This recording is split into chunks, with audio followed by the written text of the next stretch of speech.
good evening. Welcome to the Township of Howell Planning Board meeting for Thursday, September 18th, 2025. Eileen, opening statement, please. I hereby declare this meeting of the Howell Township Planning Board to be open, adequate notice having been given pursuant to the New Jersey Open Public Meeting Act in the following manner. First, on January 3rd, 2025, a copy of said notice was emailed to the Asbury Park Press and on the Star Ledger. Second, on January 3rd, 2025, a copy of said notice was hand-delivered to the clerk of the Township of Howell. Third, on January 3rd, 2025, said notice was posted in the office of the Planning Board and on the bulletin board in the Howell Township Municipal Building, 4567 Route 9, Howell Township, New Jersey. In accordance with the Fire Prevention Code and for your safety, please be advised that this facility is designed with 2 emergency exits at the front and rear of the meeting room. Furthermore, smoking is not permitted in the municipal building. Please take note that this meeting is being videotaped for possible future broadcasts on Howell Township TV 77. Thank you. Thank you. Roll call, please. Mr. Beto. Here. Mr. Greenfield is excused tonight. Mr. Carbonic is absent. Mr. McNicholas. Here. Mr. Mercer. Here. Mr. Tannenhouse is absent tonight. Mr. Carbonic is here. And We have, Mr. Carbonic And is Councilman. present. And Councilman, okay. Mr. Tannenhouse is absent tonight. Councilman Adele? Mayor Leggio is excused tonight. Mr. Friedman? Mr. Wetko? And Chairman Husser. here. You have a quorum. Thank you. Would everybody please rise for the Pledge of Allegiance and afterwards a moment of silence for our men and women who have served both here and abroad.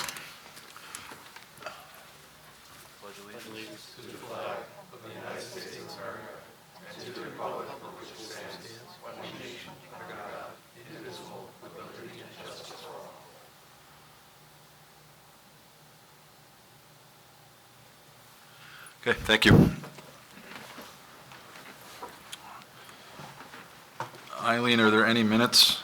No minutes to approve tonight. Okay, so for correspondence, the first, O-25-40, an ordinance of the Township Council of the Township of Howell adopting the Route 9 redevelopment plan pursuant to NJSA 40A:12A-7. Jennifer? Yeah, so as you guys probably remember, we were here a year or so ago to do the needs study for this corridor, which basically goes from Strickland Road down to just north of the Home Depot on the southbound side on Route 9. This ordinance is putting forth the actual redevelopment plan, which will be the actual zoning. It is consistent with our master plan. It promotes economic development and growth along these highway corridors, which is where we want the growth to be. So I would respectfully request that you find that this ordinance is consistent with the master plan. Great, and it's just the southbound side. For now, yes. Got it. Gentlemen, any questions? Yeah, why did it take a year? Jen? don't ask. It was, there are a lot of moving parts to this. Yeah, of course. So it just took us a little while. And I I was just curious. think it was like last year. I don't think it was like a year Yeah, plus yeah, ago. I remember but talking yes. about it last year. Yeah, it has been a while, but yes, we finally have gotten it good to go, No, it's a- and we're ready to move. It's a great thing. Gentlemen, I'll entertain a motion. I'll make a motion. Mr. Mercer, do I have a second? A second. Second. Roll call. Mr. Beto. Yes. Mr. Carbonic. Yes. Mr. McNicholas. Yes. Mr. Mercer. Yes. Councilman Adele. Yes. Mr. Friedman. Mr. Wetko. And Chairman Husser. Yes. Okay, and the next correspondence, O-25-41, an ordinance amending Article X of the Township Council, or Township Code entitled Zones, creating a Section 188-84.6 entitled Moderate and Low-Income Housing Mixed-Use Overlay Zone 16, known as the MI-16. ML zone. 16. sorry. Looks That's like okay. M1, ML. ML, it's ML 16. So this ordinance is, if you recall the housing plan that we presented in June, there were 2 sites that the township selected to create compliance with the affordable housing requirements from the legislation. The first one was the one up off Howell Road, Okerson Road, which we did. They came in, got their preliminary and final site plan approval. This is the second one. This is what we call the quote-unquote Dr. Roberts site. It's down on Route 9 and Estelle Lane. It's a 14-acre site right at the jug handle for Estelle Lane. This creates the zoning required by statute and ordinance to enable that project to move forward. So it's 100% conformance with our housing element. This site was selected, draft zoning was presented to the court. This is implementing that affordable housing site. So it is consistent with our master plan, and I would respectfully request that the board act in that way. Got it. And any questions? None. I have a question. So Jennifer, so when I was looking at the address for the ML16 zone, that Yep. it's going to be adjacent to a horse farm, is there going to be a larger buffer between the horse farm to how this is being zoned? There's no horse farm down on Estelle Lane there's no horse farm. There's residential behind it. There is Pool Town to the north, and there's commercial to the south, and there's commercial across the street. There's no horse farm. near this. I thought this was the one across from Yitzi's Auto Body, or is that a totally different site? This is at Estelle Lane Okay, on Route 9. There's 14 acres Okay. at the jug handle on Route 9 with Okay. Estelle Lane. That's where this is. thank you for clarifying. Any other questions? Seeing none, I will entertain a motion. I'll make a motion. Mr. Mercer and Mr. Friedman with the second. Mr. Beto? Yes. Mr. Carbonic? Yes. Mr. McNicholas? Yes. Mr. Mercer? Yes. Councilman Adele? Yes. Mr. Friedman? Mr. Wetko? Yes. And Chairman Husser. Yes. All right, thank you. Any resolutions this evening? No resolutions tonight. Okay. Right, on to submission waivers. I think we have three of them. Actually, do we want to make an announcement about Gutierrez?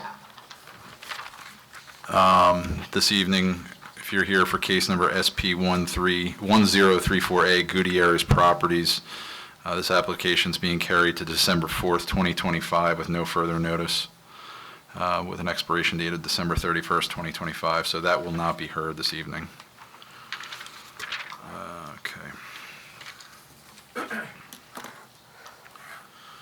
Okay, so on to submission waivers.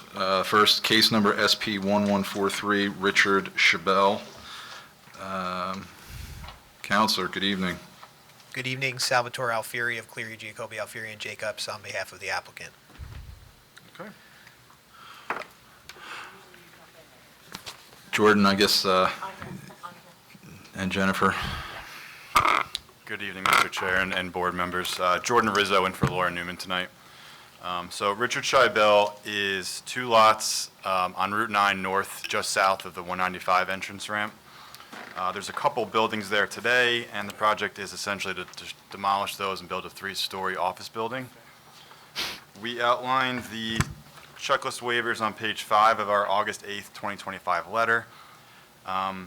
Since this letter, the applicants resubmitted to address the majority of these. So items C through H are all addressed now. That leaves A and B. And I would recommend a waiver for both of these. A is a traffic plan, traffic signal plan, and B is any previous planning board or zoning board approvals, which I understand in Oprah came back that there were none available. So I don't take exception to those 2 waivers. Okay. Any questions? Seeing none? Counselor, any other comments? No, thank you. All right. All right. I'll entertain a motion, gentlemen. Make a motion. Councilman Adele, do I have a second? I'll second it. Mr. McNicholas? Mr. Beto? Yes. Mr. Carbonic? Yes. Mr. McNicholas? Yes. Mr. Mercer? Yes. Councilman Nadell? Yes. Mr. Friedman? Mr. Wetko? And Chairman Husser. Yes. Submission waivers approved. Thank you. Have a great night, Thank you, everyone. you too. Next submission waivers, case number SD-3024-1120, Farmingdale Road LLC. Good evening. Good evening, Chairman, board members. Mark Akins on behalf of the applicant. Okay. Okay, and Jordan? Mr. Chair and board members, this is a 3-lot subdivision. It's off of Four Plains Road, north of West Farms Road. It's a corner lot. There are 3 pages of submission waivers we outlined in our August 29th, 2025 letter. It's 3 lots, so it's a major subdivision, and that's, part of the reason why there's so many. Let me know if you want me to go slower, but I'll run through all the waivers that I find to be appropriate. A is for SCD, that's fine as a waiver to be provided at a later date. B is environmental impact report, which the ordinance requires an abbreviated version if seeking a waiver. So I'm okay with the waiver so long as the abbreviated version is submitted. And then C, D, E, F, G, H, I, J, K, L, M, I find waivers appropriate for those. Letter N is a woodlands management plan. It's a primarily open lot, but I would ask that all the trees that are being removed be identified, so that should be provided. And then O, P, Q, R, waivers are appropriate. Letter S is any outstanding or previous planning or zoning board approvals. I would ask that that be provided if any are available. And then letter T is Monmouth County Planning Board. I would ask that be provided. U is acceptable for a waiver. V and M, I would ask to be provided. That's just the name of the owner and applicant and information on the plans. X would be a waiver. Y and Z, I would ask to be provided. That's the name of the owner and applicant again on the plat. And then we go into AA, a waiver is appropriate. BB is all owners within 200 feet plus the use designation of all properties within 200 feet. I ask that be provided. CC, a waiver is appropriate. And then DD is all downstream stormwater conveyance within 2,000 feet. I ask that be provided, as we normally do. And then the last one, EE, a waiver is appropriate. Jordan knows his ABCs. Counselor, are you good with all those? Good with all those, Chairman. Okay. Board members stipulate to those as requested by Mr. Rizzo. Yes, sir. Great, thank you. Thank you. Gentlemen, any questions? Seeing none, I'll entertain a motion. Motion. Mr. Beto, do I have a second? Mr. Friedman?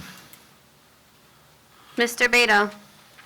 Yes. Mr. Carbonic? Yes. Mr. McNicholas? Yes. Mr. Mercer? Yes. Councilman Adele? Yes. Mr. Friedman? Yes. Mr. Wetko? And Chairman Husser. Yes. Submission waiver granted. Thank you. Thank you, Chairman. Thank you, gentlemen. Good evening all. Have a good night. And you. Thank you. Okay, last submission waiver this evening is case number SP 1144, Tulsi Restaurant LLC. Good evening. Good evening. My name is David Shafkowitz, counsel for the applicant. Okay. Okay, and then this is Tulsi Restaurant. Again, there's quite a few for this one. This is the Boston Market building that's on Route 9. That's proposed to be converted to a Burger King. And then there's some site improvements in the immediate area just around that Burger King to make the drive-through and parking work. So the submission waivers are outlined on page 5 of our August 29th, 2025 letter. Again, there's 2 pages here. Environmental impact report, A, I ask the abbreviated version be provided, but a waiver is appropriate. B, a waiver is appropriate. C is a traffic report. I ask that be provided for this. D, I ask to be provided. It's the boundary line of the entire property, so that encompasses, I think it's on the plan, but yes. okay, just to show everything. E is an outbound survey. I want that to be provided. Yep. F is any previous planning or zoning board approvals. I think that should be provided. Monmouth County Planning Board is G, that should be provided. H is Freehold SCD, that should be provided. I is a north arrow with reference meridian, that should be provided. J is key map within 200 feet, that should be provided. K is state planning area, that should be provided. I and L and M, sorry, are waivers, that's appropriate. N and O are the names and information of the applicant and owner, those should be provided. Q is topography, that's a waiver, that's appropriate. 60 is all downstream stormwater, that should be provided. And then S, T, U, V, those are acceptable waivers, in my opinion. Counselor, are we good with those? No problem with those, and I believe, just for the board's edification, Montgomery County and Freehold soils were submitted, so we will get those to staff. Monmouth County? Sorry, It's all right. the county. Yep. All right, gentlemen, any questions? Seeing none, I'll enter. Just a question. Yeah, on, Chris. Prior planning board approval. Resolutions or approvals? That Boston Market's been there a long time. So this So site actually that's includes a long. lot of the other buildings too. It's a much greater tract size. Right. So it would be for anything on the property. Okay. But it would speak to parking, signage, things like Any that. kind of Just- conditions just that were okay. associated with the There's development. been no issues there. I agree, but if there were conditions associated with prior approvals, we want to make sure that they're That complied it's with carried. before it goes forward, yeah. Got it. Got it. No problem. Okay. Cool. Thank you very much. Thank you. Entertain a motion. Mr. Friedman, do I have a second? Second. Mr. Mercer? Thank you. Mr. Beto? Yes. Mr. Carbonic? Yes. Mr. McNicholas? Yes. Mr. Mercer? Yes. Councilman Adele? Yes. Mr. Friedman? Mr. Wecko? And Chairman Husser. Yes. Submission waiver granted. Thank you. Thank you. members Have a of the good board. night. Appreciate it. Okay, our first and last application this evening, case number SD 1141, 6249 US 9 LLC. This is a preliminary and final major site plan. Approval to construct a 10,096 square foot two-story building containing medical office on the first floor and general commercial office on the second floor with other proposed site improvements. Block 25, lot 2403. Mr. Pape. Good evening. Good evening. Eileen, am I being picked up? Yeah, I think you're all right. Okay, good, Yeah. thank you. Good evening, Mr. Chair, board members, board professionals, and public. Kenneth Pape of the firm Heilbron Pape, on behalf of 6249 US 9 LLC. This is an application by Dr. Chaim Cohn to build an office building and to bring his Eyes on 9 practice, which is 45 seconds down to the south in a rental building to Howell Township. If I might, before we begin the presentation, if we could just confirm receipt of our notices and confirm that the board has jurisdiction to hear us this evening. Received. Received, thank you very You're much. welcome. This is a request to develop a property that's slightly larger than 4 acres, but substantially affected by environmental constraints, with an office building on Route 9. The office building would be Dr. Cohn's office on the first floor and would be general office on the second floor. The presentation that we have for the board this evening begins with, I'm going to ask that Dr. Cohn take a few moments to talk about what his practice is, to give the board an understanding of what he would like to bring to the township, and follow that with Joseph Portnoy, who is the professional engineer responsible for the preparation of the site plans. We also have Mr. Greenbaum, who is our architect, who will present the building design. Scott Kennel is our traffic expert, and James Higgins is our planner. There's bulk variance relief that's part of the project, and he'll provide, hopefully, the proofs that satisfy your concerns with regard to those. So with your permission, I'd ask if I could bring up Dr. Cohn. Sure. And we'll take a couple minutes to introduce him to you and introduce what his goals are with regard to the building. Okay. I think it would be appropriate for me to ask that Dr. Cohn be sworn. Yep. swear or affirm, the attorney will ask you to stand and raise your right hand. Do you swear or affirm that the testimony you're about to present to the board concerning this application shall be the truth, all truth, and nothing but the truth? I affirm. Dr. Cohen, if you could... Can I just interject, Ken, can I just interject for 1 second? Sure. Typically, the board professionals get sworn in as well. Do you swear or affirm that the testimony you may provide during the course of these proceedings will be the truth, the whole truth, and nothing but the truth? I do. I do. Thank you. Dr. Cohen, if you could take a moment to introduce yourself by name and profession to the board. Good evening, thank you. My name is Dr. Haim Cohen. I'm an optometric physician licensed in the state of New Jersey to treat pediatric as well as adult patients. I've been practicing in New Jersey Ken, for... I can't hear you guys at all. I'm going to go louder. Yeah. I'm going to start again. That's a microphone right there. Oh, perfect. Yeah. You have to actually speak up. Yeah. Sure. Good evening. My name is Dr. Haim Cohen. I'm a licensed optometric physician in the state of New Jersey. I've been practicing for 12 years in New Jersey.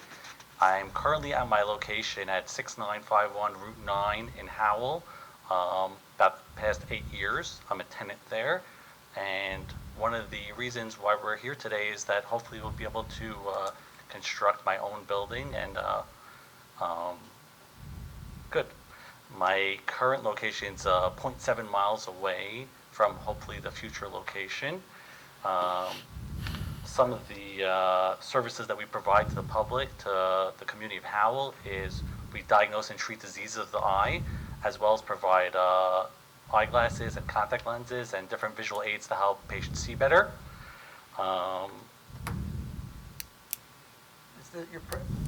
Is your practice a walk-in practice or an appointment practice? So we're appointment-based. We're treating routine eye care as well as urgent and emergent eye care as well.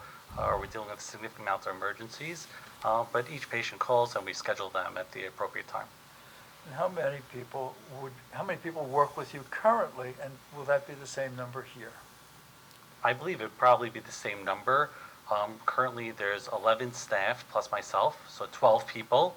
5 of them are physicians. We have 2 people working in the eyeglass department, and as well as 5 admin people, so a total of 12 people. That's the total number of people who work for you? Yes. Some are full-time, some are part-time? Yes.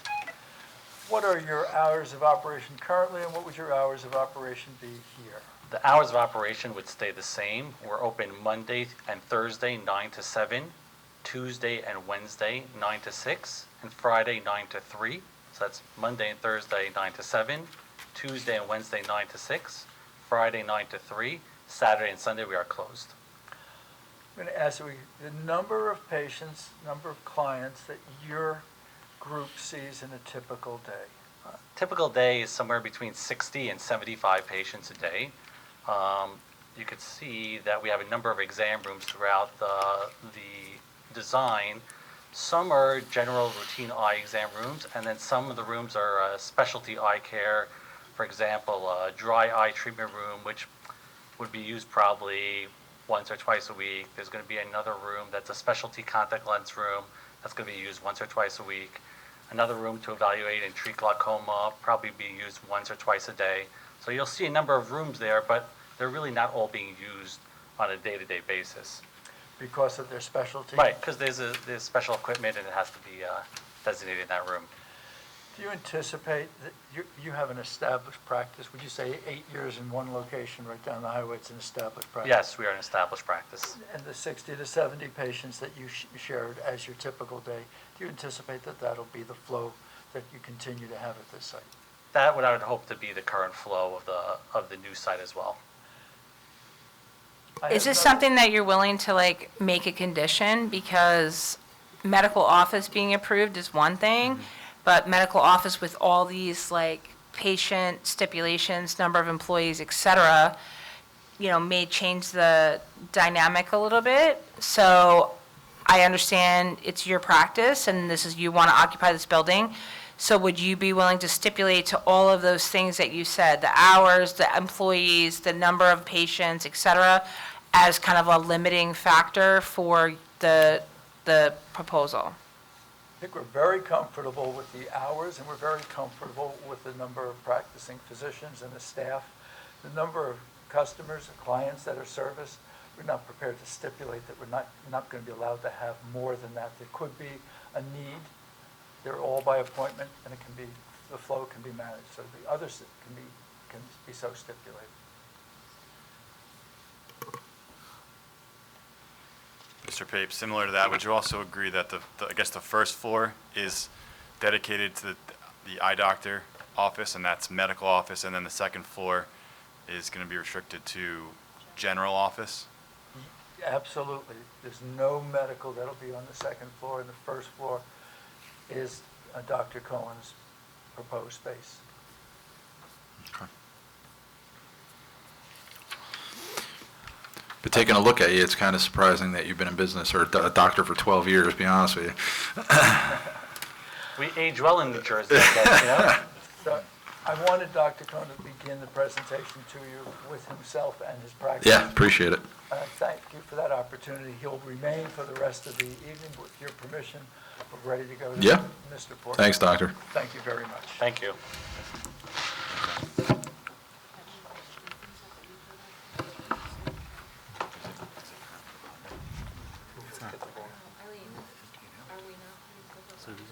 Is there a That's the elevation. That's the elevation where you see that door? No, Do you have it digitally? that's where the, We don't typically like so they didn't take into account the tripod, et cetera. Like typically we put it in the computer and it comes up on the screen. and it goes all the way down to the bottom level. So that's where I might concern, like it won't do that. What we've done at the zoning board is we turn that TV around. Yeah, that was my concern. Literally have concrete padding going up to the parking lot. Like if you're in a wheelchair. that's how- I also do have printed copies. This completely looks like the walking side of that door. This is going on that. Thank you.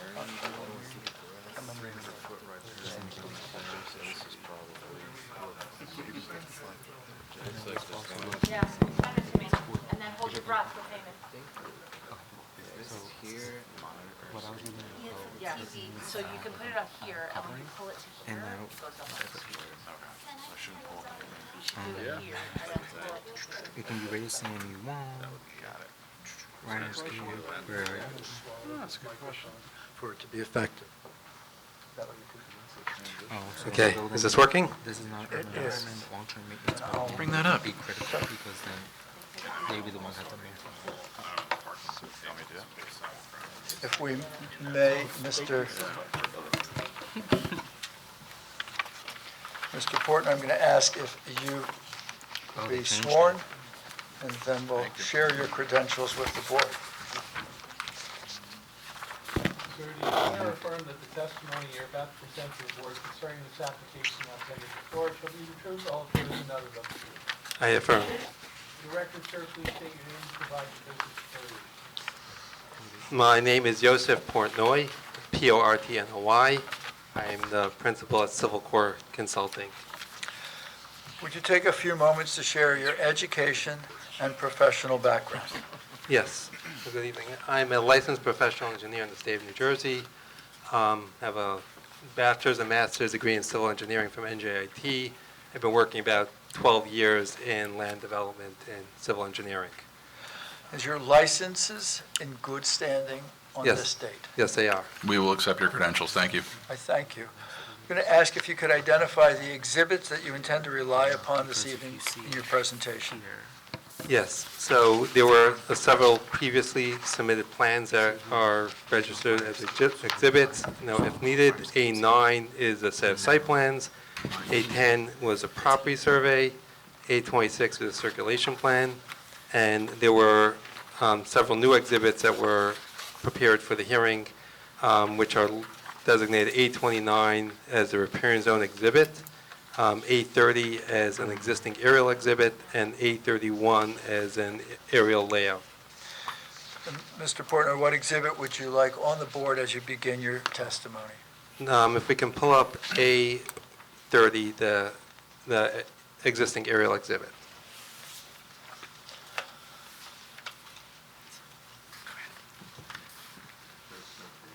This is, yes, there we go.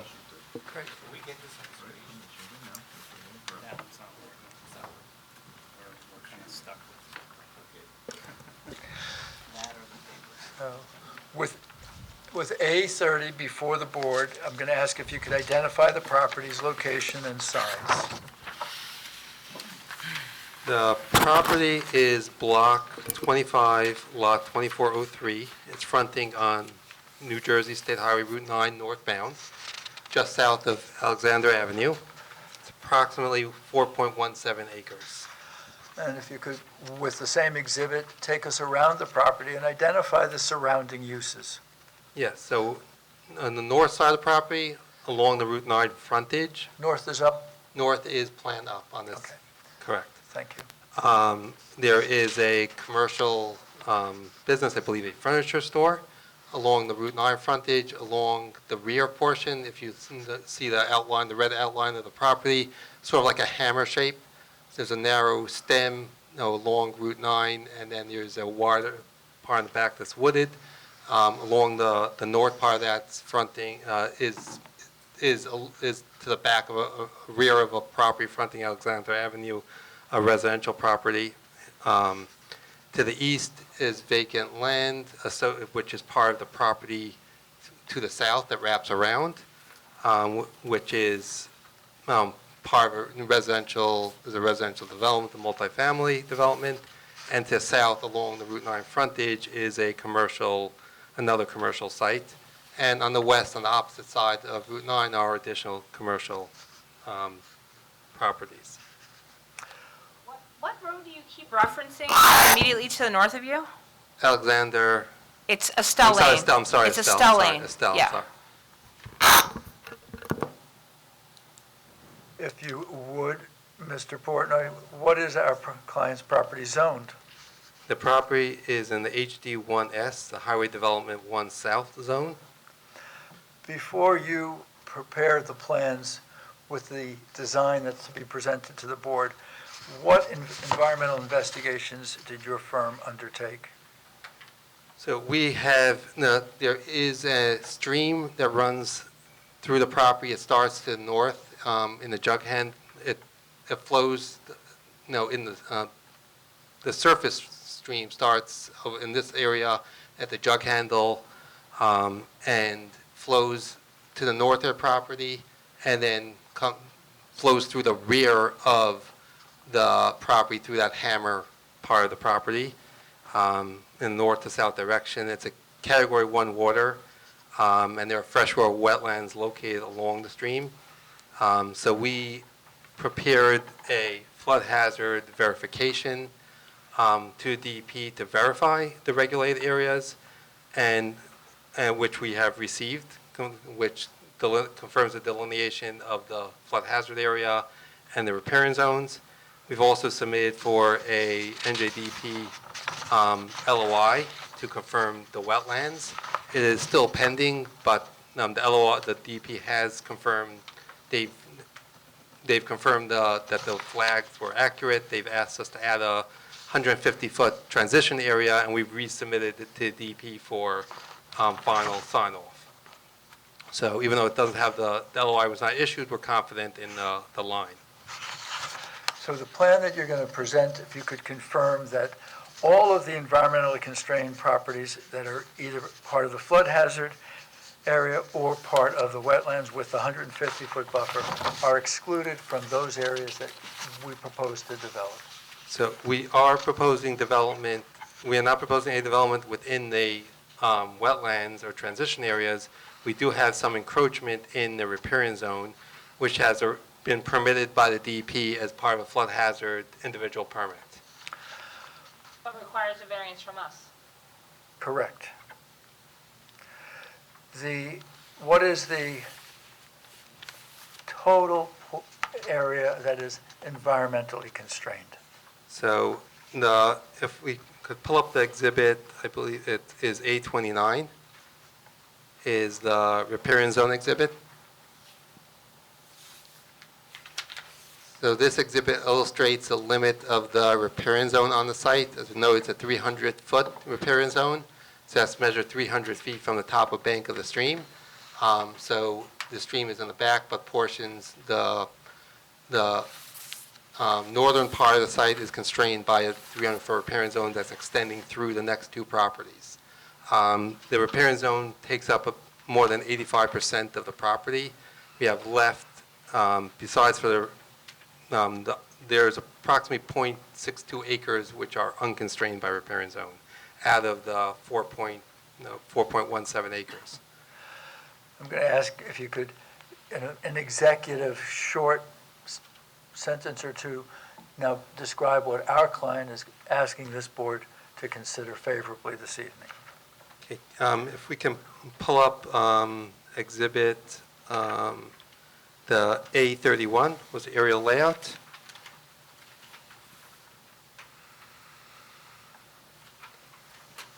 So while it's pulling up, where the applicant is proposing to construct a two-story office building, approximately 10,000 square feet between the two floors. The first floor is dedicated to Dr. Cohen's medical practice, and the second floor, non-medical office, with associated parking, stormwater management, utilities, and site improvements. Before we go into the site plan elements, and I'm not going to ask that you testify to bulk variance relief, but please identify the bulk variance relief that is required for this plan. So the bulk variance relief is regarding the side and rear setbacks. The setbacks are measured to, starting with the north side, the setback per ordinance is measured to the riparian zone, and with the extent of the riparian zone, the building is encroaching in the riparian zone, so we have a 0-foot setback when measured from the riparian zone. And when measured from the actual property line, it's approximately 65 feet. To the south, to the rear, working around to the rear, is similarly, we are more than almost 540 feet from the rear property line, but we have encroachment from in the riparian zone, so towards the rear, we have a 0-foot setback to the riparian zone. And then to the south, the required setback is 25 feet, or the south is not within the riparian zone, so we don't have that constraint. The required setback is 25 feet or the height of the building, whichever is greater. The building is 25 feet to the roof, but 27.5 feet to the parapet. And the building itself is 25 feet to the south property line. But there is an exterior staircase which protrudes from the building, and from the staircase to the property line is about 15.5 feet. With your permission, I'm going to ask if we can go through the elements of the site plan design. And I think I'd like to begin with grading. If you could describe. Mr. Pape, do you want to go through all the design waivers too, or are you just trying to highlight the two setback variances right now? Just highlighting the variances. Okay, you'll circle back on the rest? What Mr. Higgins will, if that's okay. Okay. Identification of the site plan elements, if we could begin with grading. Just generally, what is the grading plan? So the site right now is a high point, sort of a little bit in front of the building, sort of in the middle of the parking lot. Part of it's going towards the front, part of it's going towards the rear. In the proposed grading, the site is generally grading towards Route 9. There's a low spot towards the front of the parking lot with a pair of inlets, which are collecting the stormwater, conveying it to the basins. But any overflow from that would go, from the parking lot would go towards Route 9 into the Route 9 storm sewers. Any significant filling or cutting of the site to accommodate this plan? No, there's not. There is retaining walls. The only retaining walls proposed are within the basin. So we have on 3 sides, we have a proposed bioretention basin, which you see above the building. So that one does have retaining walls around three sides of the basin. We're maintaining the required 5-foot setback to the north property line. I had discussion with the board engineer regarding the retaining walls and the design. I've reviewed that with the structural engineer and confirmed that he's comfortable that these can be designed, in allowable space, in the space that we have to work with here. Would you describe to the board and the board's professionals and public the drainage system that you designed? And I know there's some very important points that need to be part of the record. Yes, so the drainage was designed in accordance with the current DP regulations, which require design for 2, 10, 100-year storms, plus the future, year 2100 flows based on anticipated climate change. And I also want to note that these have been reviewed by the DEP as part of the flood hazard individual permit. They include the stormwater reviews, so there was reviewed and it was back and forth with them. So DEP has approved the stormwater.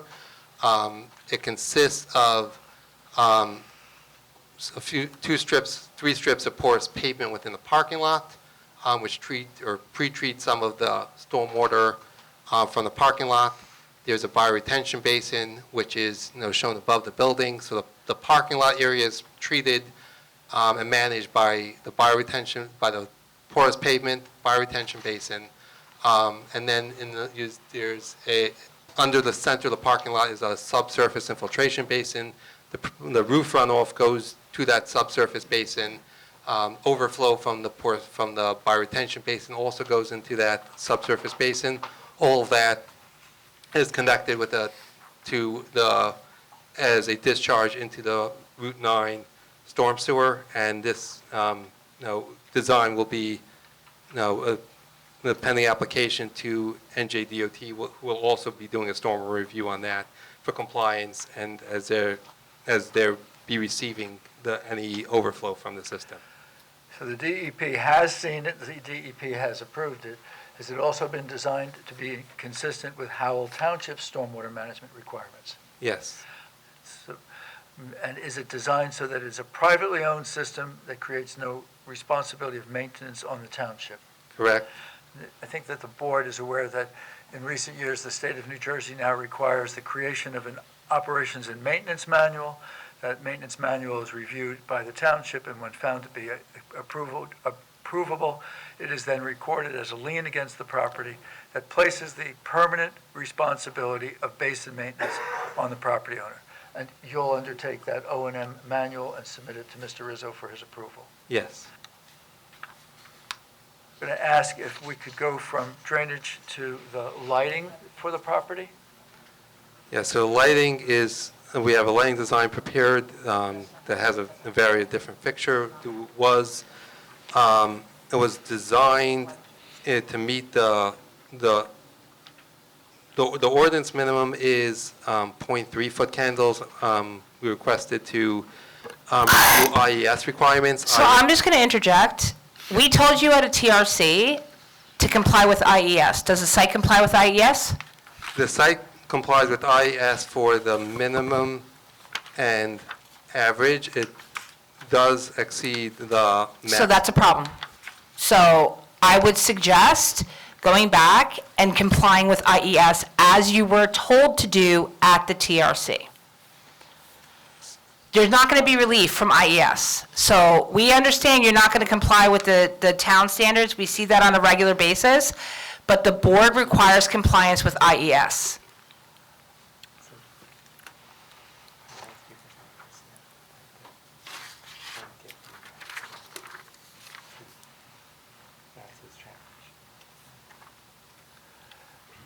There's one aspect of the IAF that we'd like to bring to your attention. Mr. Portnoy tells me that there's one aspect that he doesn't know that he can on this small site achieve. If you could point out exactly what that one element is. So Before you even do that, though, there's a requirement for a 24-foot tall lights, and they're currently taller than that. And we asked you to comply with that. So before you even go into what your current plan has as far as foot candles, are you going to lower them, or have you reviewed a design that has lowered lights? So I have reviewed the design. We can lower the lights. achieve the 0.5 minimum, achieve the average of 1 foot candle, but it will exceed the 2 foot candle maximum. So is that our ordinance or is that IES? That's IES. So you haven't submitted that for us to review, correct? No, I have not. And the reason for that is why? So that was just redone now based on the 24 foot. The current plan, let me just double check.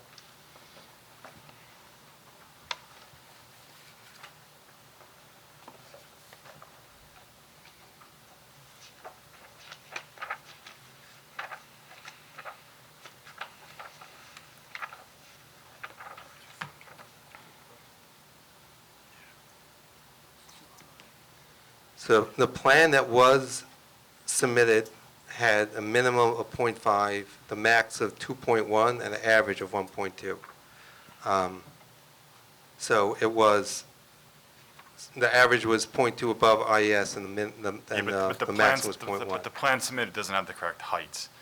Understood, correct. That doesn't really. So my question was, why were the plans not revised and resubmitted for review? Not to restate what is on your plans. The question is, why were the plans not revised and resubmitted? Time constraints. Just the time constraints, that was the best my designer was able to do to get in. We reviewed it after to try and meet the 24 foot, and was able to get to the 0.5 and the 1, but was not able to get the 2. So we don't typically deviate from IES. So I'm strongly advocating that you retake a look at the lighting and submit it for review and approval, or a review by Jordan's office before the board acts on the application. I mean, we told you that these things needed to be submitted and reviewed before you came here.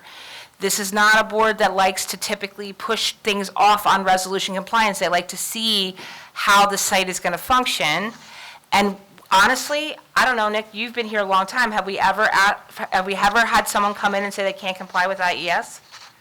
Not to my recollection. So I don't, that's not something that I think we should be put in a position of having to evaluate, number one, without having it in front of us, and number two, you were told to comply.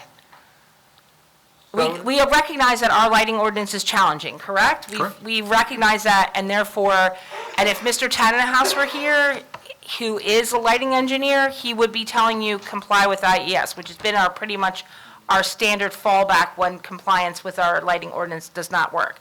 So this is something that I think needs to be revised and submitted and reviewed. Mr. Pape, do you need comments? I actually would like, Chairman, to move through the rest of the presentation and then take a 5 to 10 minute break. Sure. Ms. Beam's comments are on the record and noted. Okay. If you would, go through the landscaping proposed for the site. Okay, we have shrubs and trees proposed along the frontage. We have trees in the parking lot islands by the driveway. We have some plantings in the bioretention basin and along the trash enclosure loading area to the south. We have a 3-foot wide planting strip along the front of the building. Majority of the building besides the north portion which has the entrance. We do require waiver from the street trees. There is an existing sanitary sewer pipe which is actually running within the property. So the sewer main along Route 9 is along the property frontage, within the property, which is, doesn't allow, we can't plant the trees above that sewer main. And if you could take us through the parking design and calculation. So the parking is, the requirement is 101 per 150 square feet for medical center, one for the medical center, we require 33.33 spaces.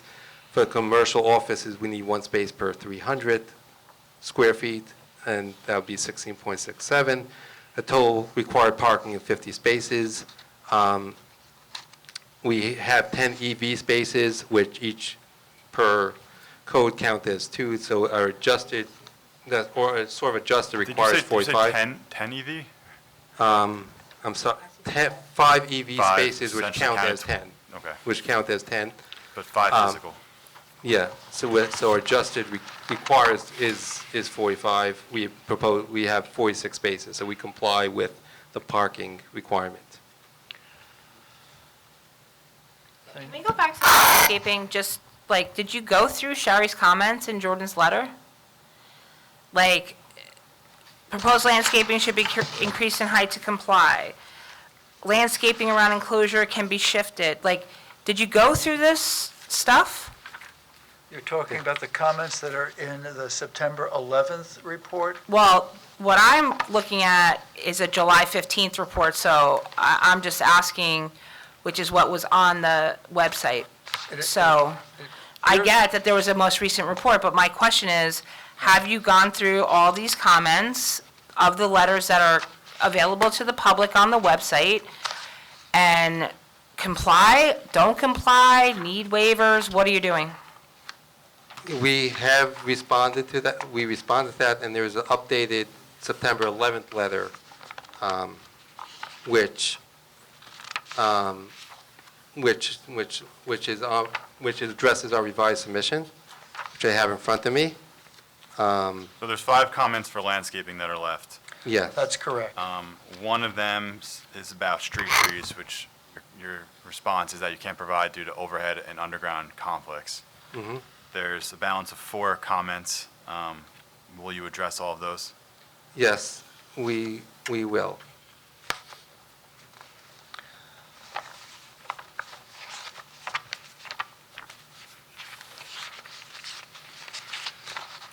Mr. Portnoy, if we could discuss the circulation on site.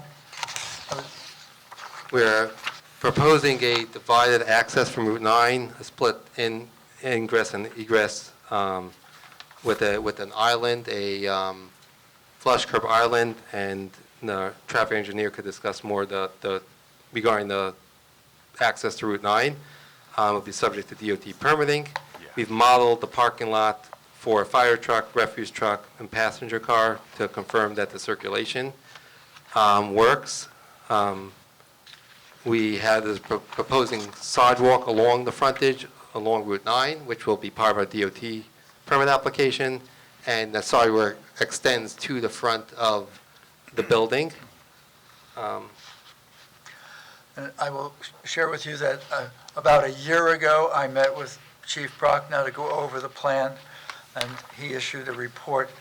The last report that he issued was in May, indicating that he has no objections. He made technical comments that he wants to see on the plan. If you could confirm that all of the technical requirements of Chief Prochnow's May 28th plan will be on your final set. They will. And there's also, Chief Prochnow had originally said that he wanted to see the fire apparatus circulation plan, and as earlier today, he issued a letter confirming that he has received that. If I may move to the utility service for the site? Yes, there are existing water and sanitary sewer gas mains along Route 9. We're proposing connections to all of the existing mains. There's overhead utility, over electric. We're proposing a connection, underground electric and telecommunication connections to the building. And I note that you indicate that there's a hot box that's going to be required, if you could explain that, and also there's a request by Shari that it be landscaped, if you could address that. Yeah, so there is a proposed hot box at the northern portion of the site. We have, that's, the board I'm sure familiar with what the hot box is, to put the backflow preventer for the water service required by the water company. So that's there at the north. And the site past a parking lot in the landscape area, and that will be screened. If you could take us through trash and recycling location and design. So there is a trash enclosure south of the building. If you note, there, right under the building, plan south, which is south, there is a loading area. We do not have parking in front of that. In the parking lot, you'll see this cross-hatched stripe loading, no parking loading area. There is a concrete loading area with a trash enclosure towards the back of that, with landscape screening around the loading and trash enclosure area. Trash enclosure materials, Mr. Portnoy? The trash, would believe, masonry enclosure, The architect will confirm that architectural materials match the building. So I know that you striped the space out in front of that loading and trash enclosure area. Can you just talk about the relationship between, and timing between delivery trucks and then trash vehicles coming and how that will work? Could we have Mr. Kennel do that, Jordan? Okay. Is that, And then are you going to talk about the basin access, or can I ask? that would be appropriate here. Okay. So you have an employee-only parking space by the basin access. It looks like you probably need 2 employee spaces there for the full width of the basin access. Will you agree to do that, or do you think you can make it work with 1 space? we can, if we can't make it, either one, if we can't make it work with the 1 space, we have no problem making 2 employee only. Okay, and that's not an issue operationally? No. Okay. No. Thank you. Okay. If we go briefly, the signage that you show on your plan? So if you note on the bottom left, along the Route 9 frontage is an orange box over there. That's a proposed monument sign. It's shown on the architectural plans. The architect could show in more detail, but it is conforming with the required setback, 20-foot setback from the property line, from the right-of-way, and it's conforming dimensionally with the requirements. There's also a building mounted sign, which is also conforming, but that the architect will address that on his plan. I know that you've had the opportunity to review the staff reports, and I know that you've had the opportunity to review the reports with Mr. Rizzo. Are there any aspects of those reports that you cannot comply with, that you want to bring to the attention of the board? No, we have discussed those reports. I believe we could work together with them to address anything in those reports. Mr. Chair, board members, I have nothing further on direct of Mr. Portnoy. I'm going to ask for a brief opportunity for a recess. It can be now or it could be after. Board members, any questions for the engineer? I do. Yeah, Chris, go ahead. Great. So, the southernmost portion of the parking lot with the side, I see you comply with the sidewalks, you're not asking for relief for that. So, the sidewalk is right next to a driveway with the neighboring parcel there. What's the distance between that sidewalk and the property line? Looks,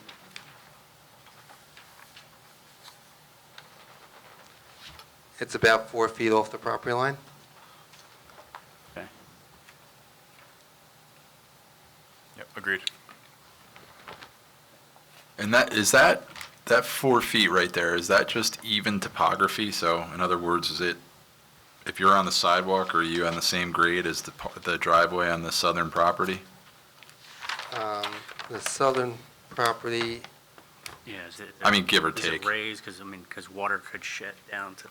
I'm more worried about a safety concern, about cars driving Close on that to the side. driveway. And this, yeah. we're slightly higher, but not much. We're Okay. Within the, It's all within like a foot or so. It's Okay. not a significant Okay. drop off. Okay. Is there any boundary on that? Sorry, fencing or anything right there? I don't believe so. It's asphalt. I don't believe there's curbing there, but I'm not, on the survey, I'm not seeing any fencing on that property. Okay. That's a furniture store, right? Yeah. The furniture store is to the north, the bottom, to the south, I believe there was a salon or something. Oh, okay. This is the furniture store? No, I think that's up that one. This one, okay. Okay. Any other questions, gentlemen? Mr. Chair, I just have Yeah, a Jordan, go few, ahead. if you don't mind. Mr. Portnoy, basically the tree line, is that a line that you're held to for the DEP approval that you have? It's roughly that line. It is, I acknowledge that we did discuss this. It is tight with the riparian zone. So that is, essentially, is that line set? Right? Yes. Okay. So then the retaining wall in the basin, I know you said that you can make the geogrid and the structural work, which will be required as part of resolution compliance. And you reviewed that with the structural engineer so far, you said. Against the environmental side, though, not the property line, but towards I guess, the riparian area, you're comfortable there, too. So that line's held, and any issues with pushing that wall in closer to Route 9 would deviate from your stormwater, which would be different. So that wall's going to stay there where it is, and the environmental line are both going to stay where it is Yes. for the current plan? Okay, and then behind the building, you have about 2 feet or so from the building to the tree line. It might be an architectural question, but do you feel that there's any issue with constructing the building? And then there's a rear door coming out the back. There's a concrete pad, but I don't really know where you would go from there, given that there's a heavily vegetated wooded area. Jordan, we had the opportunity to review that before the meeting. Our architect found a way to get that door on another side of the building. He'll put that before the board. Okay, thanks. And then in your parking area, you have porous pavement. You have a couple basins too. As everybody knows, porous pavement over time is probably going to fail. It's going to clog up. I mean, there's no O&M manual and maintenance responsibilities. But if it does fail, it's going to spill towards the basin to the north of the building, correct? Correct. And then if that basin takes on additional water, what is the fail-safe plan, or where does that drain? Is it going to go to the east towards the wetlands and the stream, or is it going to impact any of the adjacent properties? Are you designing it to go directly to the east? So first, as part of our Freehold Soil Conservation District application, we have to do a failure analysis, assuming the basin that the porous pavement fails and the basin is full up to the lowest outlet and no infiltration, it's full of water, and we have to analyze that to confirm that it could convey the water safely and stable. So we've done that analysis, it's been approved by Freehold Soil Conservation. Yeah, and that's more of an erosion issue. I'm more so talking about one of our comments in our letter, which I know you agreed to comply with, but we want to make sure that this spillway is directed directly to the east, and it's not going to spill over and impact any other properties, or even your own building for that matter. Is it required to spill to the east, or can it spill over into the parking lot and out to Route 9? Is that acceptable? Well, it looks like, and correct me if I'm wrong, but as the porous pavement and the parking areas fill up, it's going to drain towards the basin, or is that going to drain? The basin's higher. The back of the basin is. So any failure in your parking lot is going to drain towards Route 9? Yes. Okay. The building's up at. I don't know that that's ideal. Well, DOT needs to see it too, right? They haven't yet. And there's stormwater infrastructure in Route 9? Yes. Okay. We're proposing a connection to the inlet directly in front. I guess my question is why? I mean, you have all this area in the back that's wet and low, which would be appropriate for, drainage. Why are we pushing water to Route 9? Like, we have enough issues on Route 9 as it is. Like, why wouldn't you utilize the balance of your property to safely and effectively manage the drainage? Which can be engineered. I get it from a strict gravity situation, but you can engineer it to go back towards the wetlands. Why would you not do so? So that would require more disturbance, would require running a pipe out the back all the way through the wetlands and transition areas and riparian zones to the stream. You can't just overland flow? No, an overland discharge from the rear of the basin would actually, the topography is going to the north. So if an overflow from the basin towards the east would then end up in the property to the north, based on the existing topography. And and you can't figure out a way to engineer it to tie into the drainage on Route 9 instead of just letting it sheet flow? No, it is tied into the drainage. We are proposing connection to inlet. I was discussing a failure analysis. If Got it. everything would Okay, fail, understood. I understand. at that point, Route 9 would probably be flooded too. I mean, yeah, I'm sure the DOT is going to look at it closely Yes. too, so that's okay. That's, when you make your application to the DOT for the improvements across the property, the sidewalk and the road improvements, is the drainage that you're describing submitted to the DOT for their review and ultimately their approval? Yes, they get a storm report, and they have their own drainage checklist that we are required to complete that gets submitted with that. Anything else, gentlemen? Yeah, Mr. Frieden. Is your mic on?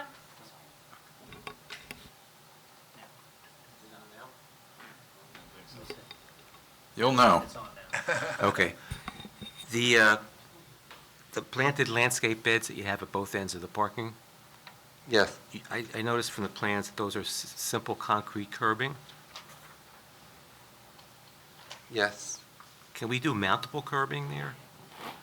Because I know this has been approved by the fire department, but it's still going to be pretty close bringing apparatus into this parking lot.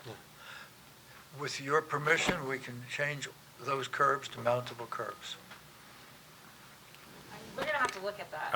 Are they currently landscaped? I'm trying to flip to that sheet. There are shrubs in there, yes. Did you get comments back from the fire department that they're concerned about accessing the site? No, the opposite. They were, We don't typically encourage mountable curb in a parking lot when we're trying to manage the drainage. We don't typically, encourage that. Okay. Yeah, the alternative to the landscape beds there would be concrete for that whole section. That would encourage vehicles to drive over it, so. All right, we'll take a 5-minute recess at this time and reconvene at, let's say 8:15. very fine. Thank you. Thanks. Okay, we are back on the record, 8:24. Mr. Pape. Mr. Chairman and board members, thank you for that courtesy. Sure. Very much appreciated. What we'd like to do this evening, with your permission, is present the architectural testimony, the exhibits in the architect's testimony, and look for your feedback on the architecture. Present the testimony of Scott Kennel, our traffic expert, and take your feedback. We'd like to postpone the testimony of Mr. Higgins, the planner. Mr. Higgins, the planner's testimony goes on the record when all of the fact witness testimony has concluded. We do anticipate that we'll benefit from taking some time to incorporate your comments into the plan set. And I know that there is room on your October 16th agenda. We would like to make the presentation of the architect and Scott Kennel tonight. Come back on the 16th after we've made the necessary resubmission, go through the resubmissions and have Mr. Higgins testify before we ask the board to consider any form of a vote. Mr. Chair, is that? Sounds good. Yep. It's okay? Yes, thank you. Thank you. Well, Mr. Portnoy is sitting alongside me. I'll tell you that he did confirm that the IES standards can, with a little bit of work that he will do, be addressed 100%. Okay, great. So that'll be on the plan when we're back. I have nothing further of Mr. Portnoy, other than to remind him that we're going to be back here on the 16th. Great. With your permission, we'll bring up our architect to make his presentation. Sounds good. Thank you. Thank you. Thank you.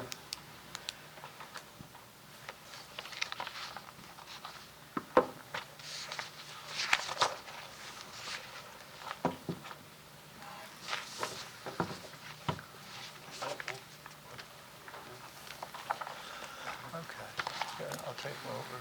So, Mr. Greenbaum, I'm going to ask that you be sworn or affirmed, and then we'll go into your credentials. Sir, do you affirm that the testimony you're about to present before the board concerning this application shall be the truth, the whole truth, and nothing but the truth? I do. You got to speak up louder, make sure it's on. Test. It's on. There you go. You got to swallow it. I do. For the record, you provide your business affiliation? My name is Shimon Greenbaum. I'm the managing principal of Rise Architecture New Jersey.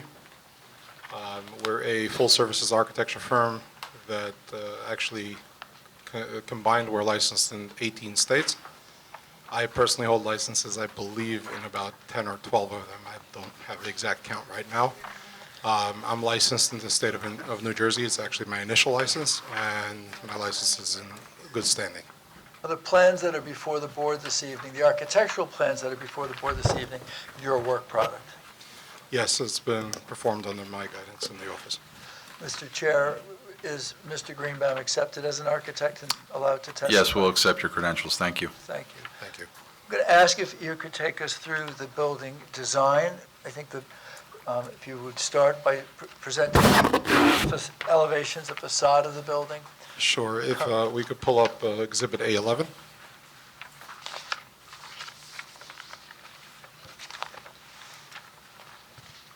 So we'll start with the sketchy rendering that we have over here. As you can see, we're designing a modern, sleek building. We wanted to break down the volumes and make it more of a human scale in compliance with the Howell ordinance of breaking down the overall front facade volume. We're calling attention to the front entrance with a canopy, and being that this is an optometry center, the eyes on line is quite prominent so that people can see it. And it's compliant with the ordinance. The materials that we're using on the facade of the building are metal panel in various tones. We have taupes, we have grays, we have dark grays, and we're using glass with dark mullions to accent the building. If we go to page, I believe it's page 5 on the in the exhibit. So over here we can see the front facade in a two-dimensional elevation where the colors are rendered a little bit clearer. So we have the front elevation, and then we have over here the rear elevation. What we're doing on this building is, as we move around the building, we're using a hardy panel system, which has a very sleek metal reglet in between each panel, so it's something that's visible from pretty far away. The choice of materials on the building are materials that actually last quite long, and they don't get moldy. That, there are a lot of materials out there that get effervescence, or they get some mildew on it. These materials, in our experience, are materials that last for quite a long time, and they stay clean and fresh, and with minimal maintenance will keep the beauty of the building for a long time. The sides and rear of the building on the next page, PO6, the two sides of the building, I'm sorry, on PO6. So what we're looking at on the upper image is the north elevation, where we have our white hardy panels in the front entry vestibule, and we have the gray panels with the dark accents on both the south elevation, the south and north elevation.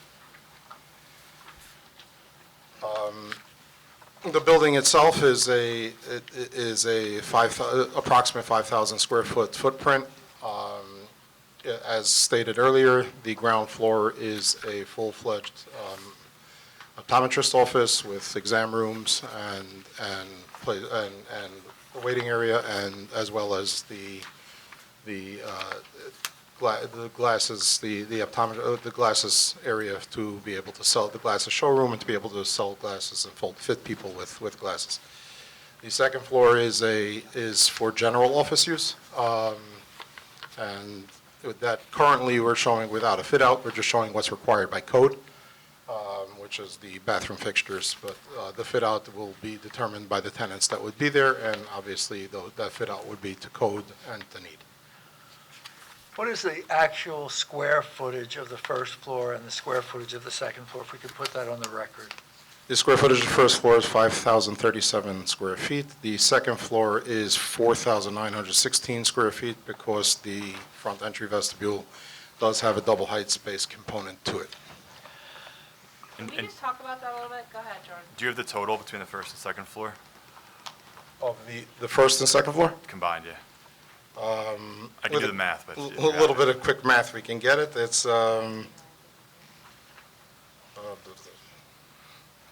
Either way, the site plan is inconsistent with your plan. So are you saying that the numbers on your plan are going to take lead and then the site plan will be updated? we'll align those as we do. Some of the difference sometimes has to do with our plans usually show the material finish when we're dealing with Yeah, but I don't think that the engineer's calculating it. I think he's probably taking your number. So we're going to go with your number, I think, and then the site plan will be updated? Yes. And the site plan needs to include the square footage of the basement as well. In The terms of site- the total, it says total square footage of 10,000+ square feet. That's the site plan. Your numbers don't equal that, and then when you add the basement, we're way above it. So Got it. there needs to be a reconciliation. We'll take care of it. We'll take care of that. I think it's important to testify as to the purpose of the basement. Yeah, so the basement is an unfinished basement, and it's primarily for dry storage of glasses cases and stock for the medical office, and tenants who are upstairs would be allowed to use it as per ordinance allowances, and we may have. What do you mean by they're allowed to use it per ordinance allowance? What are you talking about? The types of uses but, sorry, I shouldn't really say ordinance, probably also building code. The types of uses that would be allowed in building code in an unfinished area. So you can't park it, so you can't occupy it. So it can be used for storage only. Yes. So I don't know why you don't just say that. Because like, if you put a use down there, you got to park it, which you can't do. So I don't understand why we're like dancing around it. It's storage only, or you guys need a variance for parking, one or the other? It's storage only. Thank you. And it's not conditioned. There's no heat or air conditioning. It's storage only. Confirm? Storage only, and there may be some mechanical uses that are required for building operations, such as a hot water heater or an electric panel. There was a concern with one of the exterior doors, and I know that you had an opportunity to look at it. Are you able to address that concern? And which exhibit would you like up? Yeah, so if we could go to sheet PO3, which would be 3 back from this one. I'm sorry. So we currently have an emergency exit door at the rear of the building. There's been a concern brought up about that, being that it's exiting to a wooded area. We can easily switch that to the southern side of the building by moving around the bathrooms and the exam rooms and getting the exit right where that cursor is. So that's actually pretty good. So would that align with the platform at the bottom of the exterior staircase? That would either align with it. We're going to try to get that to align. Can you see my We'd want that to mouse? align. Can you see my mouse? Yeah. So at the bottom of the staircase. Yeah, that would be in that vicinity, give or take a foot in either direction, but yeah. Okay. I actually have a question about that staircase. It lets out on the southbound side there, the adjacent property. Are there any obstructions? Because when you head towards Route 9, there's the dumpster enclosure. So it's like it like kind of funnels to that 7-foot portion of the property. What's on the southern adjacent property? Gonna need Mr. Like if you Portnoy. go back to your layout plan, the That's stair the- lets out like to the east, obviously, are the trees, and then there's the trash enclosure. So if that's an emergency exit, you have like just that. It's kind of like a bottleneck 7-foot area. I'm just not sure if there's any obstruction. Yeah, this plan shows landscaping too. So you'll clearly see the trash enclosure is probably 6 or so feet off the property line. I don't know the dimension, but then there's landscaping that's taking Right, up so the balance of it. that is a good question, a legitimate point, and So we if you will move the coordinate other that. doorway as well, you'll have the upstairs, the downstairs going out through that exit. Right, so if there is 6 feet there, we would we would try to comply with the minimum code, obviously comply with the minimum code requirement, and it could be that some of that landscaping would have to reduce on the side of the Well, just be dumpster. careful there because there's a landscaping requirement around your trash enclosure. Fair enough. It's something we'll have to coordinate with Ms. Portnoy. Okay, thank you. Can we talk about the facade of the building a little bit? Sure. So I was under the impression that there was going to be like a water table or something on the other facades that are not the front facade, but I don't see that in this resubmission. So we can easily introduce the same dark water table that we have at the base of this building. We can, at the base of the front, we can carry that around. Similar material, we would probably be using that 3 feet? the hardy panel. Is it 3 feet? I don't think so. It's not 3 feet tall currently, no. Yeah, so when you carry it around the other sides of the building, it needs to be 3 feet high. And then the scoring, as we talked about, is not going to be visible when a car is driving at 60, 70 miles an hour on Route 9. There needs to be vertical brakes in the building. And it has to carry around all 4 facades, not just the front. The front is not the only facade that matters. Both the north and the south facade are going to be easily visible as cars are driving north and south on Route 9, and we require the treatment to go around all 4 sides of the building. So Understood. Yeah. This panelization system, as I believe I communicated by email with you, yeah, this panelization system has an accent reglet in between each system. As you can see in the bottom right-hand corner of this page, we're showing that. It is not just a score line, it's actually an accented color. okay, so what I'm telling you is that we discussed the shifting of the materials from whatever to hardy plank. The scoring is not going to cut it. You need vertical breaks in the building. We don't have an issue, bringing that in. How deep is the basement? Is it a full basement? You know, so I could stand up, well, a normal sized guy could stand up in it? We currently have it at the bottom of slab is -10 from level 1, but that's not including the level 1 structure. So it would probably be an 8-foot clear basement. Do you foresee any issues with groundwater infiltration in that basement? I do not recall the geotech. We typically, I don't recall if we did it too long ago, but we typically do not design basements without being 2 feet above the water table from a geotech report. We will refer back to our geotech report about that. Okay. The area is obviously wet, so we will want to check that. Yeah. I don't think that anybody wants to design a basement that's going to be in water, especially if we're not conditioning it and we're only using it for storage. So if that had to reduce in size, I'm sure that Dr. Cohen would have no problem with doing that. Okay.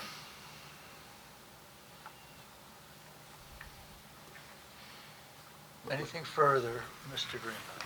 I believe there was a question about the signage. Please. The signs on the building itself, I believe that the sign in total is, the sign of the ISO 9 sign is well less than 25% of the front facade.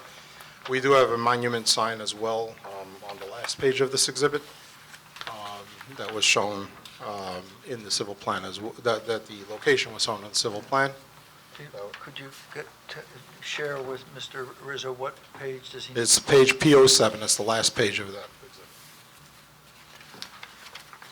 Yeah, so this monument sign is compliant with the ordinance. Its base is 1'6". The tallest point of the monument sign is 3 feet, and the overall width of the base is 10'4", but the top portion of it is about 9 feet. This states the address and the name of the tenant. And I, during Mr. Portnoy's testimony, indicated that the trash enclosure, which he said was masonry, I indicated you'd confirm that it will have the same colors and materials as the building. Yes, if it's masonry, there are some EIFS accents on the building. We would be using the EIFS hard coat, I shouldn't say EIFS, we would be using hard coat stucco, which lasts a lot longer and doesn't get nicked as much. And color scheme will match. Color scheme will match. Mr. Chair, board members, I have nothing further. Mr. Greenbaum, and he is available to you and your professionals. Any questions, gentlemen? Professor Jordan? Do you have any idea as to tenants yet for the second floor, or how many tenants? We do not. Maybe Dr. Cohn can speak to that. I'm gonna flip to, on A11.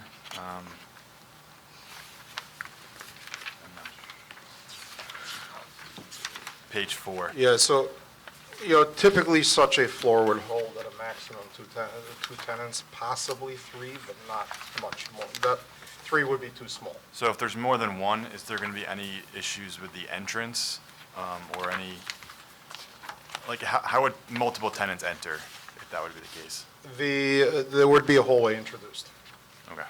So that, we didn't get that far again, because we don't know what the tenancy is. Got it. Can you explain about the fire egress, fire escape, why it's open to the elements and not covered? It's a fire escape for a very small building, and I don't think that we were able to, I don't think that we had the ground coverage to be able to cover it. And since the stairs are going to be underground, is there going to be utilities for water drainage to go out from that bottom that's going to be open to the elements to leave out? We do basement access stairs in many buildings, and having a drain at the bottom attached to the footing drain of the building is not atypical. And by moving that door to being near the fire egress stairs, it's going to be blocked by the garbage area. So how are the firefighters going to be reaching to those that are escaping out and being there? Because now it's going to be hitting just grass. That was asked earlier. I do believe we do need a little bit more coordination on that element. And another form of fire egress is that when you're going from the main entrance, you can see that you're going through a door, and there's going to be stairs, there's going to be the elevator, and usually that will be kind of blocked off on the second floor as well. Since you don't know how many tenants are going to be up on the second level, how is that going to work with finding? Because if you were going to have multiple tenants, there's So only be one stair. by building code, we are not required to enclose a stair that connects 2 stories in certain instances. So obviously, depending on what the tenant division will be, we're going to design the second floor accordingly as per building code and fire code. And what type of elevator would you be using? And is the mechanics going to be in the basement or on the roof? It would be an MRL. Oh, what? Would be what? An MRL. That means nothing to me. Machine roomless elevator. It does So typically. it's in the building? It's actually attached to the side of the cab. Standard Schindler 3300 or Okay, anything so similar. what I'm going to tell you is that these people are not architects, and they don't understand what you're saying. So I would suggest you think about it and put it in terms that they will understand, because I'm sitting here and I don't even know what you're talking about. Sure. Actually, Dylan, pleased to meet you. We used to work together at MMA. Yes, 5 years ago. Okay, well, that's not helping me. Yeah, I understood. Oh. But there are different types of elevators. There's hydraulic elevators and machine room-based elevators, and there are machine room-less elevators. Most elevators being sold today are machine room-less elevators. Their mechanics are installed on the side of the cab or on the side of the shaft, and they're accessed by moving the door of the elevator to get to the machinery. Everything else is in an overrun at the top. So is everything inside the building? Everything is inside the shaft. I'm not talking about the equipment for the elevator. He asked about the mechanicals for the building. So where's your HVAC? No, he asked the question. about the he wanted elevator. us to talk But about- that will lead to. Well, let's finish this question. So, Thank you for the elevator. And now, can you please answer Ms. Yeah, Jennifer's so question? the HVAC system hasn't yet been designed. We assume it will be a regular RTU type system that will be resting on the roof of the building. Given the size of the building and the parapet, most of it would be screened from, I believe all of it would not be visible from street views. So that's definitely something that you guys got to work out before you come back. Because that's something that gets put into site plan applications here in Howell. We need to know what you're doing with the HVAC and how it's going to be screened. So Sure. between now and when you come back, you guys got to work that out. No issues on that.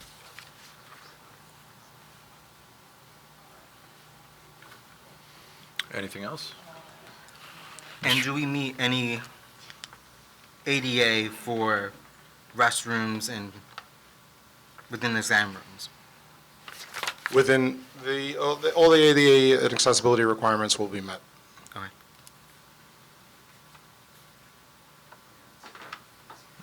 Okay, Mr. Greenbaum, thank you. Sorry, I just have one quick question. Daniel? So you are going to have a drain at the bottom of those stairs, the fire escape stairs? When he asked you, you said that it was not atypical, but you didn't actually say that you were going to put one in. Yes, there will be a drain.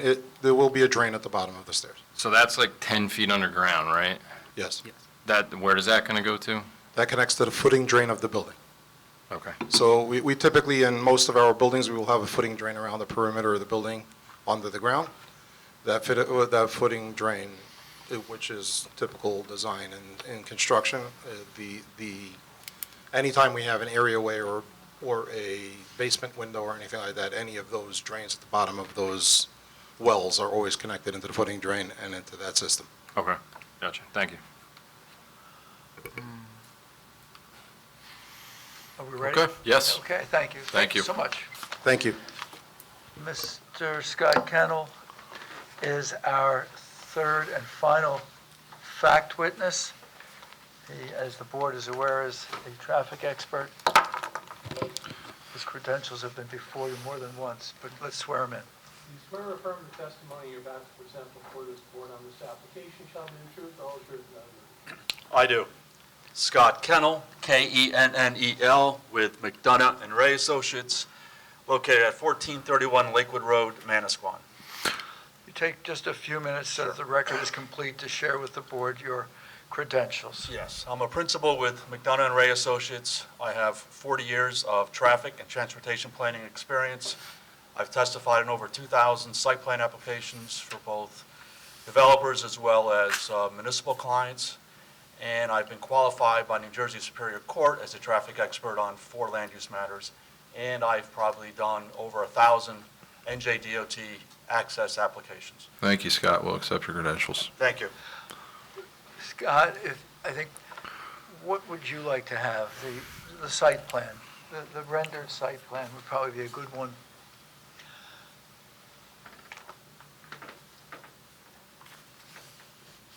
And while it's bringing it up, I'll just highlight our traffic study that we submitted.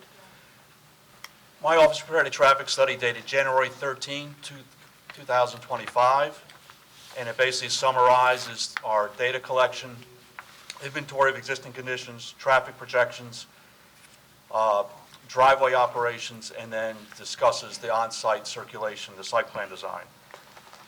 Traffic counts were conducted at the intersection of Route 9 and Estelle Lane, just to the north of this site. In May of 2024, the counts were conducted from 7 to 10 a.m. and 3 to 6 p.m., with the peak hours being from 8:30 to 9:30 a.m., and in the afternoon, 4:30 to 5:30. As far as traffic projections, Can we switch the exhibit? Can we get the site plan up? Thank you. Thank you. our office consulted the Institute of Transportation Engineers Trip Generation Manual and utilized the trip rates recognized by NJDOT, Monmouth County, to develop the traffic projections for the proposed use. Whereas on Table 2 of our report indicate that during the morning peak hour, we're projecting 24 trips during the peak hour and 28 trips during the PM peak hour. All traffic, again, as this site is on Route 9, northbound will be right turns in, right turns out, and we have U-turn facilities north and south of the site to accommodate traffic movements. For example, traffic exiting and have destinations to the south can utilize the Estelle Lane intersection. Traffic originating from the north will pass the site and utilize Alexander Road for the jug handles to access the site. We considered a design year of 2028 to evaluate the site driveway and the functionality of the site access and determined that the site access would operate at a level service B. I'm sure you've heard testimony, we rate an intersection from A to F. This because of the fact that we have traffic signals along Route 9 and platoons of traffic. We'll have great levels of service, level service B for the morning and afternoon peak hours. As far as the site's concerned, as I mentioned, it's going to be designed with a right-in, right-out with a channelized island to enforce that type of the right-in, right-out movements. This type of development will qualify for a minor access with NJDOT. We will be making a submission shortly. We just want to get feedback from the board before we make a formal submission. And as was testified, we have 46 parking spaces, and when considering the state statute with credits with the 5 EV spaces, we comply with the township ordinance of where we needed 50 parking spaces. The on-site circulation has been designed to provide positive on-site circulation for not only passenger vehicles, but the large wheelbase vehicles, including refuse, FedEx trucks, and emergency vehicles.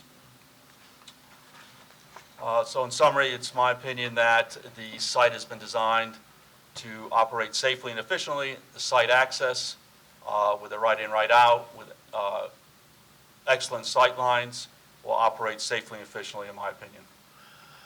If you could add to your opinion, you indicated that the plan is consistent with the ordinance for parking requirements. In your professional opinion, is the parking that is proposed adequate for the proposed use?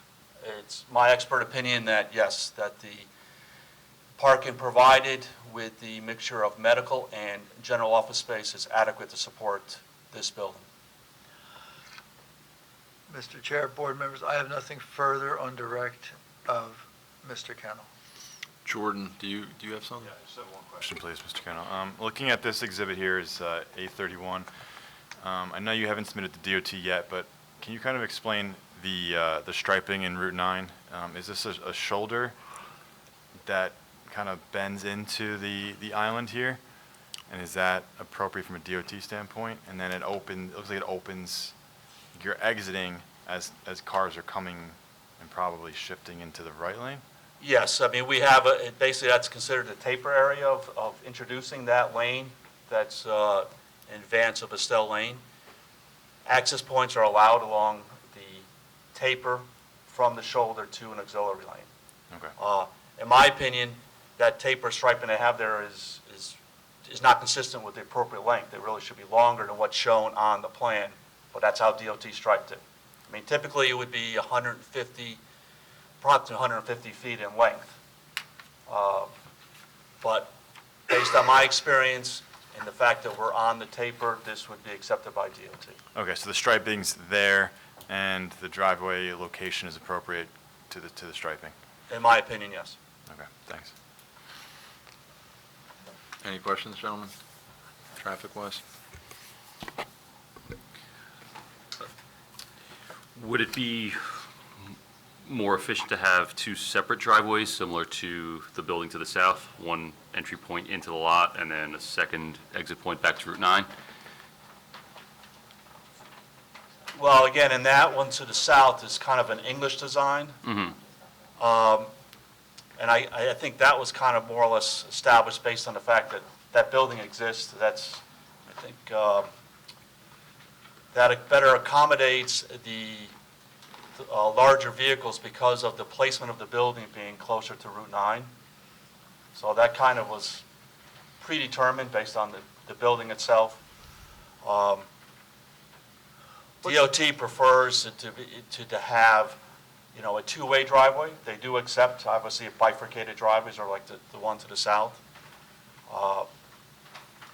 But if we were to provide a bifurcated driveway, we'd have to do similar to the one designed to the south because they have minimum offsets from adjoining driveways.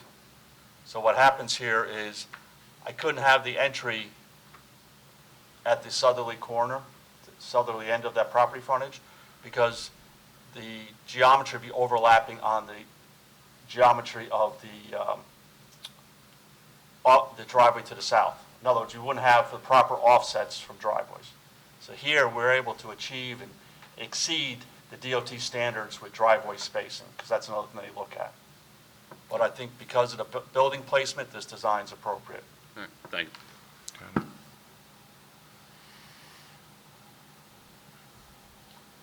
Jordan, good? Jen? Mr. Pape? Mr. Chair, board members, we have concluded now the first presentation of each of the fact witnesses.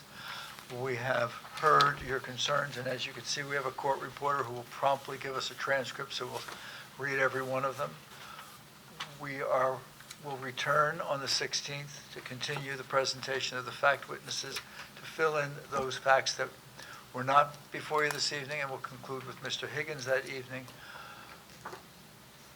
I would ask, what would be, to Jen and to Jordan, a resubmission date for these plans? They're clearly going to have modification. At least 10 days in advance of the meeting. 10 days of the meeting is a very reasonable request. Okay. We'll make certain that we'll try to do more, but we'll make certain that we're filed by the 6th of October. Mr. Pape, I'll also need an extension of time. So on the record, and I'll follow it with tomorrow's letter, the applicant grants an extension of time. We'll grant the extension of time through November 1st, 2025, so that the board has adequate opportunity to take formal action on the application on October 16th. Mr. Chair, I'd ask if we could be announced that we're carried to the 16th without renotice or republication. Could we get that announced for the carry to the 16th with no further notice?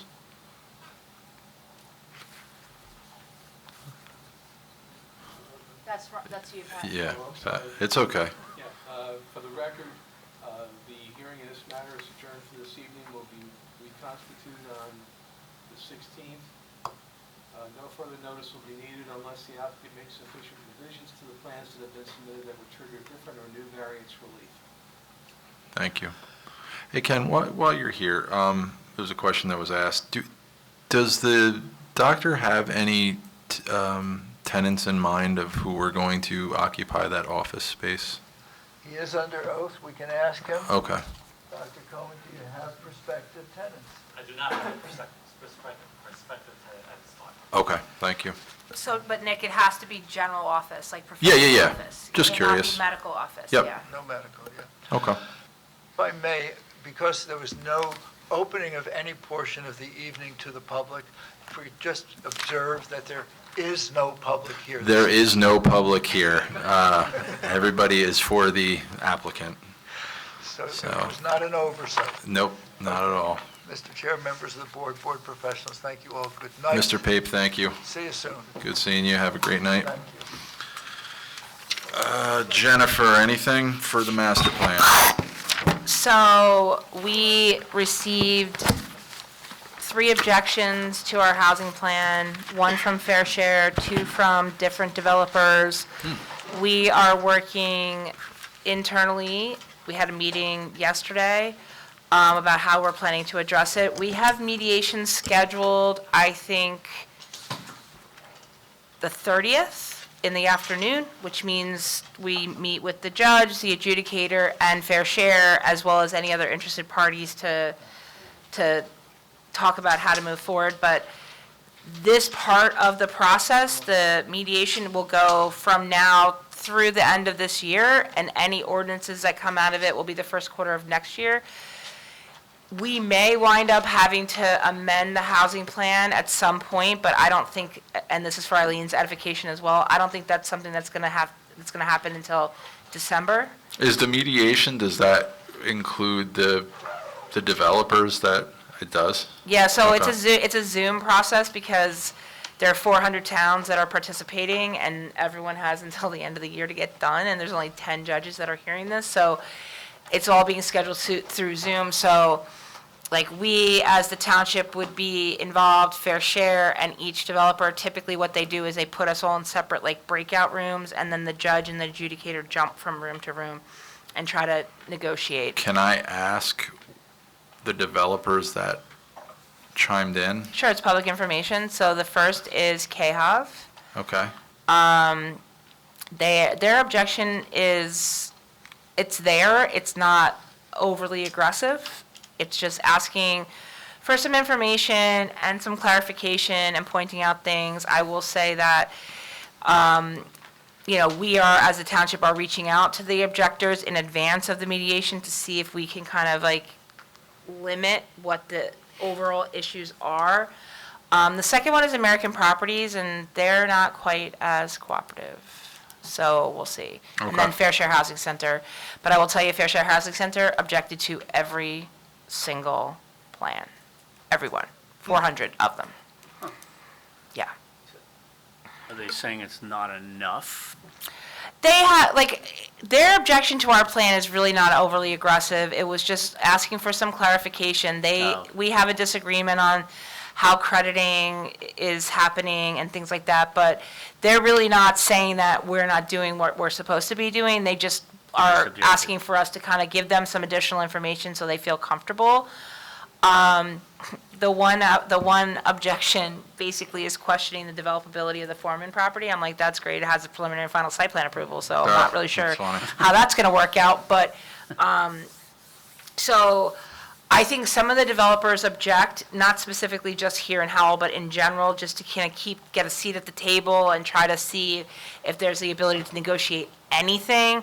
If they don't object, they don't get a seat. So I think some of the, like the K-Hub, I think they Standard. want to come in and see if there's the ability to do something. I Got don't it. think that they're trying to pick us apart. Yeah.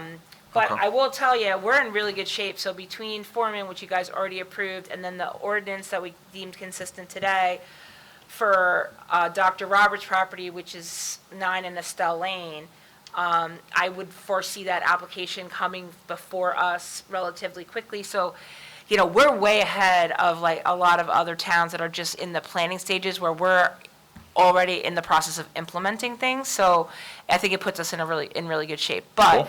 in all likelihood, we probably will have to amend that housing element at some point between now and the end of the year, based upon whatever the results of the mediation turn out to be.